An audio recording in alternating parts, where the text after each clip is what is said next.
അത്യാഗ്രഹം എത്ര വലിയ ആപത്താണെന്നറിയോ? നമ്മൾ മനുഷ്യർക്ക് എന്തൊക്കെ കിട്ടിക്കഴിഞ്ഞാലും പിന്നെയും നേടിയെടുക്കണം എന്നുള്ള ചിന്തയാണ്, അതിനു വേണ്ടിയിട്ടുള്ള പരാക്രമങ്ങളാണ്. ഉള്ളതുകൊണ്ട് തൃപ്തിപ്പെടാനായിട്ട് ആർക്കും താല്പര്യമില്ല. അപ്പോൾ ഈ അത്യാഗ്രഹം എന്ന് പറയുന്നത് വളരെ വലിയ വിപത്താണ് എന്ന് പറഞ്ഞ് മനസ്സിലാക്കി തരുന്ന ഒരു രാജാവിൻ്റെ കഥയാണ് കേട്ടോ. ഈ രാജാവ് നല്ലൊരു ഭക്തനും കൂടിയായിരുന്നു. രാജ്യകാര്യങ്ങളൊക്കെ നോക്കുന്ന കൂട്ടത്തിൽ ഇദ്ദേഹം കഠിനമായിട്ട് തപസ്സുകൾ ചെയ്യും. അതിൽ നിന്ന് അനേകം വരങ്ങൾ ഇദ്ദേഹം സ്വന്താക്കിയിരുന്നു. കുറേ വരങ്ങൾ കിട്ടിക്കഴിഞ്ഞാൽ കുറേ കാര്യങ്ങളൊക്കെ എളുപ്പം നടക്കുമല്ലോ. അപ്പോൾ അതുകൊണ്ട് ഇദ്ദേഹത്തിന് കുറച്ച് അത്യാഗ്രഹമൊക്കെ ഇങ്ങടെ വന്നു. അങ്ങനെ ഒരു ദിവസം കഠിനമായിട്ടുള്ള തപസ്സാണ് കേട്ടോ. തപസ് ചെയ്യുന്നത് എന്ത് വരം ലഭിക്കാൻ വേണ്ടിയിട്ടാണെന്നറിയോ? തൊട്ടതെല്ലാം പൊന്നാകണം, അങ്ങനെ ഒരു വരാണ് ഇദ്ദേഹത്തിന് വേണ്ടത്. അപ്പോൾ ഭഗവാൻ പ്രത്യക്ഷപ്പെട്ട് ചോദിച്ചപ്പോൾ അദ്ദേഹം ഇത് പറഞ്ഞപ്പോൾ ഭഗവാൻ അദ്ദേഹത്തെ പിന്തിരിപ്പിക്കാനൊക്കെ ആയിട്ട് നോക്കി. കാരണം ഇത് ആപത്താണെന്നൊക്കെ പറഞ്ഞ് മനസ്സിലാക്കി കൊടുത്തു. പക്ഷെ ഇദ്ദേഹത്തിന്റെ അത്യാഗ്രഹം കൊണ്ട് ഇതൊന്നും മനസ്സിലാക്കാനായിട്ട് സാധിച്ചില്ല.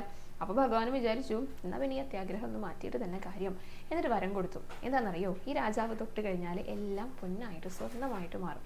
അങ്ങനെയുള്ള വരാണ് ലഭിച്ചത്.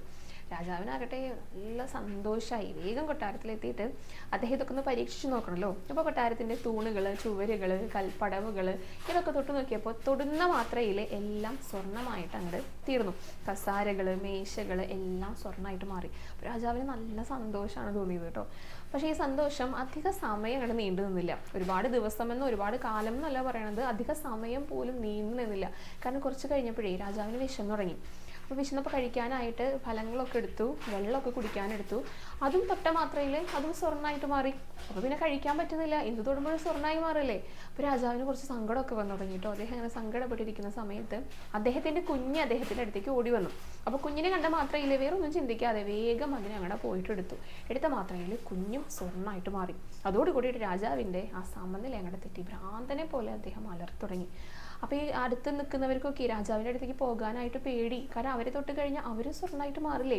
അങ്ങനെ പേടിച്ചിട്ട് ആരും അടുത്തേക്ക് പോകാതെ രാജാവിനായിട്ട് ആകെ സങ്കടമായി. ഭഗവാനെ അങ്ങോട്ട് കരഞ്ഞു വിളിച്ചു തുടങ്ങി. കാരണം രാജാവിന് മനസ്സിലായി തൻ്റെ അത്യാഗ്രഹമാണ് ഇതൊക്കെ വരുത്തി വെച്ചത്, ഇങ്ങനെയൊന്നും ചെയ്യാനായിട്ട് പാടില്ലായിരുന്നു എന്ന് മനസ്സിലായി ഇദ്ദേഹത്തിന്. അപ്പോൾ ഭഗവാൻ പ്രത്യക്ഷപ്പെട്ടപ്പോൾ ഇതെല്ലാം മനസ്സിലായി എന്നുള്ള കാര്യം ഭഗവാനും തിരിച്ചറിഞ്ഞു.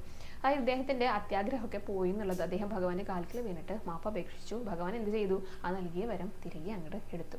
അതോടുകൂടിയിട്ട് രാജാവിൻ്റെ അത്യാഗ്രഹം അങ്ങോട്ട് മാറിക്കിട്ടി.